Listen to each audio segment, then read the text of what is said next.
नमस्कार दोस्तों, scary story official में आप सबका स्वागत है। आज की कहानी की तरफ बढ़ने से पहले चैनल को सब्सक्राइब कर लीजिए और अगर कहानी अच्छी लगती है तो प्लीज़ लाइक एंड कमेंट करना मत भूलिएगा।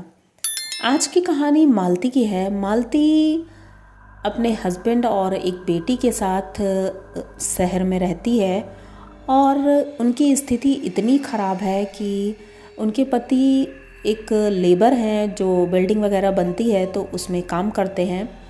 उससे गुजारा हो नहीं पाता है घर का, क्योंकि शहर में रहकर खाना पीना और ये सारी चीज़ें बहुत मुश्किल हो जाती है। तो मालती भी ज़्यादा पढ़ी लिखी थी नहीं, तो उसने सोचा मैं भी हाथ बटाती हूँ। तो वहाँ पास में ही वो सबके घरों में घर का काम करना शुरू कर देती है, झाड़ू पोछा बर्तन और खाना बनाना।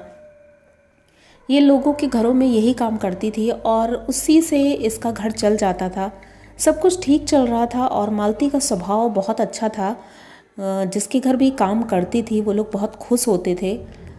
तो उनमें से एक लोग थे आंटी अंकल जो बुज़ुर्ग थे, उनके घर में ये सारा काम करती थी, खाना बनाना, झाड़ू पोछा बर्तन और ये सारे काम, और एक्स्ट्रा उनकी देखभाल भी करती थी। तो वो लोग बहुत खुश रहते थे। एक दिन मालती जब उनके घर में काम करने गई थी तो वो बुज़ुर्ग जो अंकल आंटी थे उन्होंने बोला कि मालती तुम्हें किसी चीज़ की ज़रूरत हो तो बताना, क्योंकि अब तुम ही हो, मेरा बेटा तो बाहर ही रहता है, अब पता नहीं कब आएगा। तो तुम भी मेरी बेटी की तरह हो, तुम्हें किसी चीज़ की अगर ज़रूरत हो, कोई दिक्कत हो तो बताना हमें। मालती बस मुस्कुरा देती थी और कहती थी कि अंकल जी जब कोई दिक्कत होगी तो मैं आपके पास ज़रूर आऊँगी। तो ऐसे ही दिन गुजरते गए।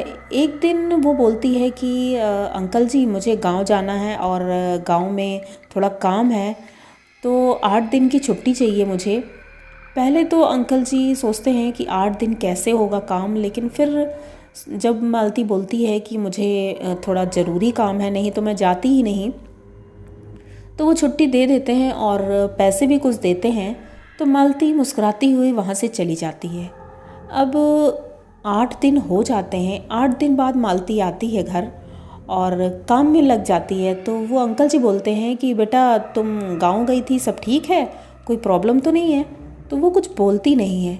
अब उसका रवैया थोड़ा बदला हुआ था। घर वाले कुछ ये चीज़ नोटिस कर रहे थे कि जब से मालती इस बार आई है ज़्यादा बोलती नहीं है, बस काम करती रहती है और काम करने के बाद सीधे चली जाती है। ऐसा क्यों है, क्या बात है? 4 दिन हो जाते हैं वो काम करती रहती है बराबर। एक दिन इनका बेटा आता है, वो बाहर रहता था, जॉब करता था। तो बेटा और बहू दोनों आते हैं और बैठे ही थे कि तभी ये बोलते हैं कि वो जो हमारी काम वाली है बहुत अच्छी है और हमारा बहुत अच्छे से ध्यान रखती है बेटा, तो तुम्हें चिंता करने की ज़रूरत नहीं है। तो वो कहते हैं चलो अच्छी बात है, हम भी मिल लेंगे मालती से, और वैसे भी एक ही दिन के लिए आए हैं। तो जब वही 10 बजता है सुबह का, तो मालती के आने का समय हो रहा था और मालती आती है। मालती अपने काम में जुट जाती है। तो ये बोलते हैं कि बेटा ये देखो, ये मेरा बेटा है और ये मेरी बहू है। तो मालती उनसे कुछ बोलती नहीं है, जाती है उनके लिए पानी लेके आती है, पानी रखती है। जब वो जा रही थी तो उनकी बहू ने देखा कि उसके पैर ज़मीन पर है ही नहीं, हवा में चल रही है। वो ये देख कर के एकदम से चौंक जाती है, अपनी आंखें मीचती है और फिर से दोबारा देखती है तो वो यही पाती है कि वो ज़मीन पर चल ही नहीं रही थी। वो अपने पति से कहती है कि तुमने कुछ गौर किया? तो वो कहते हैं क्या हुआ? तो कहती है देखो ये मालती ज़मीन पर नहीं चल रही, ऐसे कैसे ये चल ले रही है? तो वो ज़्यादा ध्यान नहीं देते हैं, कहते हैं अरे तुम औरतों का ना यही है, पता नहीं क्या बोलती रहती हो दूसरी औरतों को देख के।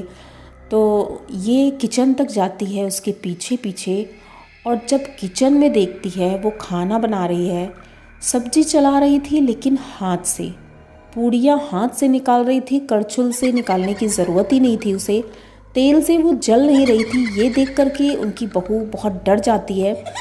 जब वो चलने लगती है तो अचानक से मालती मुड़ती है और उसका जो फेस इनकी बहू ने देखा था वो देख करके बहुत डर जाती है, क्योंकि उसका चेहरा इतना भयानक लग रहा था। अब ये दौड़ करके आती है, अपने पति के पास बैठती है और बताती है कि मुझे कुछ ठीक नहीं लग रहा है और ये मालती ठीक नहीं है। बाबूजी, हमें मालती को यहाँ से निकाल देना चाहिए, ये औरत मुझे ठीक नहीं लगती है। तो वो बोलते हैं, अरे नहीं बेटा, इसे बहुत काम की ज़रूरत है और हमारी बहुत सेवा करती है, इसलिए मैंने इसे रखा है। लेकिन इनकी बहू अभी घर के बाहर ही खड़ी थी। मालती जा रही थी और ये देख रही थी कि वो थोड़ी दूर तक तो दिखी थी, उसके बाद वो दिखी ही नहीं कि आखिर किधर चली गई। इनकी बहू बाहर निकल के चारों तरफ देखने की कोशिश करती है, लेकिन मालती उसे कहीं नहीं दिखती है। तो इनके पड़ोस में जो एक लोग रहती थी, उनसे ये पूछती है कि आपको पता है ये मालती कहाँ रहती है? तो वो बोलती हैं, हाँ मालती आती तो थी मेरे घर भी, लेकिन अब नहीं आती है, पता नहीं क्या बात है। तो ये कहती, मेरे घर तो आती है, लेकिन मुझे उसका घर नहीं पता है, तो क्या आप मुझे उसका घर बताएंगी? तो वो कहती, हाँ हाँ, उसका घर यहाँ से थोड़ी दूरी पर है, चलो मैं लेके चलती हूँ। तो उनके साथ इनकी बहू जाती है मालती के घर, और जैसे ही उसके घर जाती है तो वहाँ देखती है, वहाँ उनका पति था और बेटी थी। तो उनसे पूछती है कि मालती अभी आई नहीं क्या घर? उनका पति रोने लगता है और रोते रोते बताता है कि मालती को गुजरे हुए 10 दिन हो गए हैं और गांव गई थी और रास्ते में बस एक्सीडेंट में उसकी मौत हो गई थी। तब से हम लोग बहुत परेशान हैं, रो रहे हैं। हाँ मुझे माफ़ कर दीजिए, मैं अंकल जी के घर आ नहीं सका उन्हें बताने के लिए, वो इंतज़ार कर रहे होंगे। अब ये एकदम से चुपचाप खड़ी रहती है और इनकी पड़ोसन भी चुपचाप सुनती रहती है। ये वापस आती हैं और अपने पिताजी और माताजी को बताते हैं कि माताजी, ये जो आती है ये मालती नहीं है, ये शायद उसकी आत्मा है जो यहाँ पर आती है और इस घर को मुझे नहीं लगता वो छोड़ेगी। तो इनका बेटा कहता है, ऐसा है पिताजी, हम लोग पास के मंदिर चलते हैं और वहाँ जा कर के पंडित जी से पूछते हैं कि ऐसा क्या करें हम। तो पंडित जी के पास जाते हैं तो वो बताते हैं कि वो आत्मा बहुत अच्छी आत्मा है और इनकी सेवा करती थी, इसीलिए मरने के बाद भी वो यहाँ आती है और इनकी सेवा करती है, इनके घर का काम करती है, लेकिन नुकसान किसी का नहीं करती है। लेकिन फिर भी इस तरह घर में आना उसका ठीक नहीं है। तो ये घर में बंधेज करते हैं, पूजा पाठ करते हैं। उसके बाद से मालती आई नहीं कभी, लेकिन इनके बाबूजी और माताजी बहुत याद करते हैं उसकी, और वो बहुत अच्छी इंसान थी।